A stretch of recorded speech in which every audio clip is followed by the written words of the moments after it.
Assalamualaikum warahmatullahi wabarakatuh. Apa kabar anak-anak Ustadz? Mudah-mudahan kalian selalu dalam lindungan Allah Subhanahu wa Ta'ala. Alhamdulillah, pada kesempatan ini kita dapat bertemu kembali. Mudah-mudahan di pelajaran ini nantinya kita dimudahkan Allah dalam memahami setiap materi yang ada. Allah. Dalam kesempatan kali ini Ustadz akan membahas tentang pelajaran fikih untuk kelas 7 bab 1 Thaharah dengan Ustadz sendiri, yaitu Ustadz Fajar Kurniawan.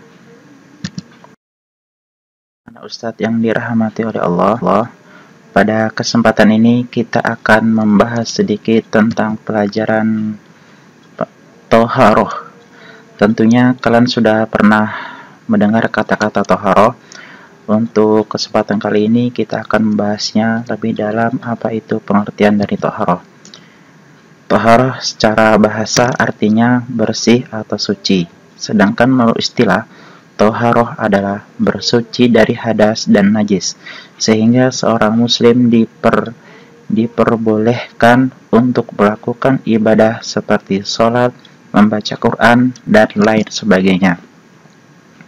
Nah, perlu anak-anak Ustaz ketahui beda antara hadas dan najis. Kalau hadas adalah kotoran dari tubuh kita atau kotoran yang keluar dari tubuh kita, seperti BAB, BAK, buang angin. Sedangkan kalau najis itu kotoran yang berasal dari luar tubuh kita, seperti tempat yang kotor atau kotoran hewan atau sebagainya.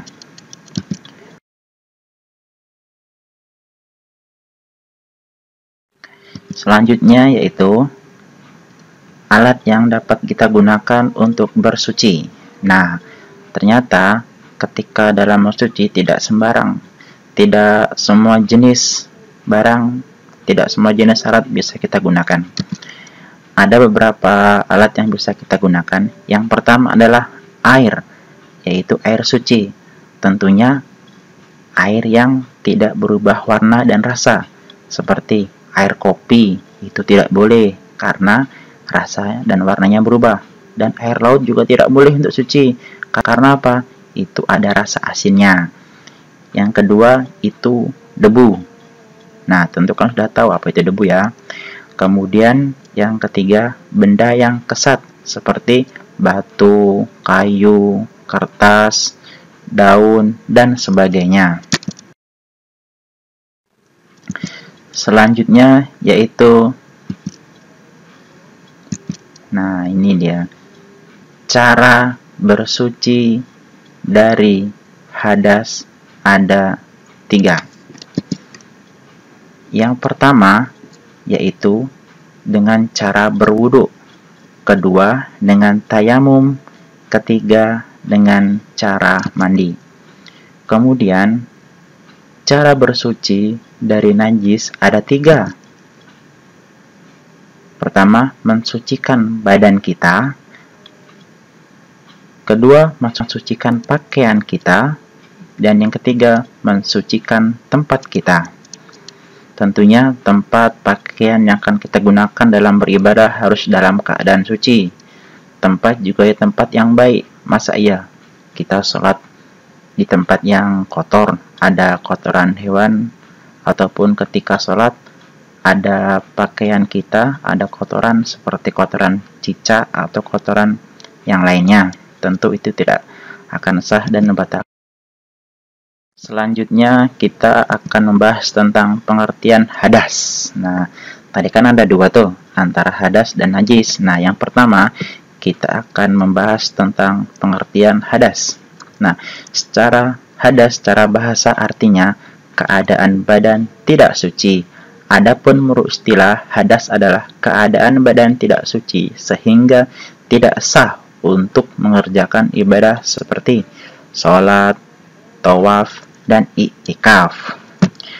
Nah, kalau ada yang belum tahu, tawaf itu biasanya dikerjakan oleh orang-orang yang sedang berhaji, yaitu mengelilingi Ka'bah.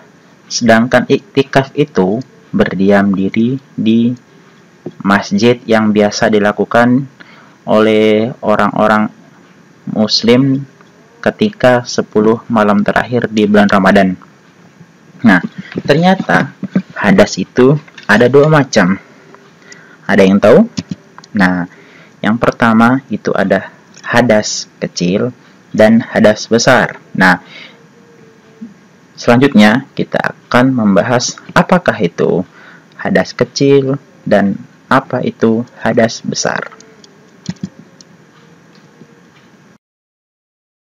Anak-anak Ustadz yang dirahmati oleh Allah, di sini yang pertama kita akan bahas pengertian hadas kecil. Nah, hadas kecil adalah kotoran yang dikeluarkan manusia sehingga apabila orang tersebut hendak sholat wukuf maka harus bersuci dahulu. Ingat anak-anak Ustadz, cara membersihkan hadas tadi kan di awal sudah saya sampaikan itu ada 3, yaitu dengan cara mandi, tayamum, dan berwudu. Nah, sekarang kalau hadas kecil, bagaimana ya ini? Kalau hadas kecil itu contohnya seperti BAK, buang air kecil, seperti kencing, BAB, buang air besar, dan kentut atau buang angin. Nah, itu adalah contoh-contoh dari hadas kecil. Jika kita melakukan itu, maka kita harus ngapain? Nah, ini dia cara bersucinya. Cara bersuci dari hadas kecil ada 3 macam, yaitu bisa berwudu dan tayamum. Tentunya anak-anak Ustadz masih ingat kalau berwudu itu menggunakan air, tayamum itu bisa menggunakan debu. Kalau tidak ada air baru boleh menggunakan debu. Tapi kalau sedang ada air tapi kita menggunakan debu, maka itu tidak boleh. Nah, perlu anak Ustadz ketahui, ketika kita sedang BAB, BAK ataupun buang angin, maka 2 cara ini dapat kita lakukan untuk bersuci, yaitu dengan wudu dan tayamum. Kita akan membahas tentang yang selanjutnya, yaitu pengertian hadas besar. Nah, hadas besar adalah keadaan khusus seseorang yang mana bila dia akan sholat dan beribadah maka wajib bersuci dahulu. Nah, masih ingat tadi kan? Ketika hadas itu ada berapa tadi anak Ustadz? Ada 3 cara bersucinya. Dengan cara wudu, tayamum, dan mandi. Nah, sekarang, ini contoh hadas besar, yaitu haid. Tentu anak-anak Ustadz, terutama yang perempuan, tidak asing dengan istilah haid. Nah, Ustadz jelaskan kembali, mungkin ada sebagian kita yang masih lupa ya. Haid itu adalah kondisi khusus yang terjadi pada tubuh perempuan yang mengeluarkan darah dari lubang kemaluannya. Darah itu biasanya terjadi setiap bulannya. Rentang waktunya itu antara 3 hari sampai 7 hari. Nah, selama tubuhnya masih mengeluarkan darah, maka perempuan tersebut dalam kondisi batal wudu atau tidak wajib sholat.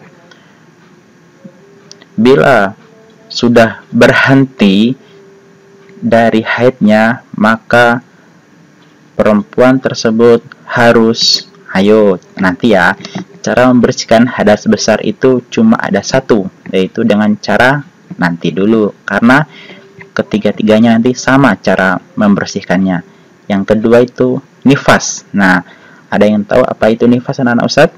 Nah, nifas itu adalah kondisi ketika seorang perempuan selesai melahirkan. Bayi itu baik itu bayinya lahir hidup atau bayinya lahir mati alias keguguran. Nggak apa ya. Karena itulah ketika seseorang perempuan mengalami nifas, nah maka perempuan itu tidak wajib sholat. Maka rentang waktunya itu 40 hari. Selama 40 hari maka perempuan tersebut tidak wajib sholat. Nah, setelah 40 hari baru nanti si perempuan tersebut bersuci. Nah, yang ketiga yaitu keluar mani. Nah, biasanya ini, maafkan anak Ustadz, ini biasanya terjadi oleh seorang laki-laki. Biasanya cairan ini keluar, maaf anak Ustadz, itu karena ada rangsangan seksual yang terjadi pada laki-laki tersebut. Cairan itu beda dengan air kencing.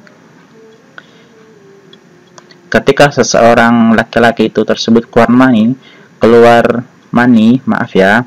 maka dia wajib bersuci. Nah, sekarang ini dia. Dari contoh hadas besar tadi, dari haid, nifas, dan keluar mani, maka cara bersuci dari hadas besar ada berapa? Ada satu, yaitu mandi. Nah, dengan cara mandi. Nah, dengan cara mandi ini ada nanti mandi ini itu namanya mandi junub. Insya Allah nanti di pertemuan berikutnya Ustadz akan menerangkan kembali.